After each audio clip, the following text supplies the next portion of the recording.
مومن کے جسم میں حرکت اور تڑپ آ جائے نماز کے لیے تو سمجھ لو یہ مومن ہے،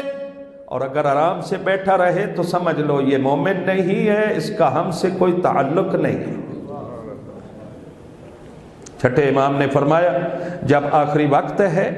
دنیا سے رخصت ہونے والے ہیں، پردہ کرنے والے ہیں، اپنے بیٹے کو کہا سب رشتہ داروں کو بلا کے لاؤ۔ بلا کے لایا گیا، امام علیہ السلام نے دیکھا اور دیکھ کر فرمایا یاد رکھ رشتہ دار ہے، فرمایا یاد رکھو جو نماز کو اس کے اوقات اور ٹائم میں ادا نہیں کرتا اس کی ہم شفاعت نہیں کریں گے۔ جب رشتہ داروں کی نہیں ہے تو اوروں کی کیسے ہو سکے گی؟ اور علی ابن ابی طالب بھی فرماتے اختبروا شیعتی بخصلتین، میرے شیعہ کو پہچانو دو چیزوں کے ذریعے، بمواقیت الصلاۃ باوقاتها،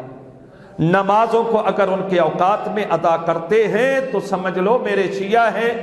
وَمُوَاسَاتُهُمْ مَا إِخْوَانِ الْمُؤْمِنِينَ، دوسری علامت ان میں یہ اگر پائی جاتی ہے تو میرے شیعہ ہیں، وہ یہ ہے کہ اپنے مؤمن بھائیوں سے ہمدردی کرتے ہیں۔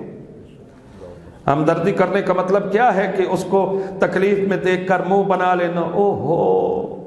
یہ ہمدردی ہے نہ،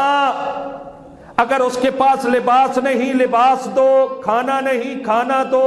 چھت نہیں چھت دو، اگر اس کو ذلیل کیا جا رہا ہے اس کو عزت جا کے دو، اس کی حوصلہ افزائی کرو، اگر اس کی فوتگی ہو گئی ہے شریک ہو جاؤ، خوشی میں شریک ہو جاؤ، اس کے ساتھ ایسے رہو جیسے سگے بھائی ہوتے،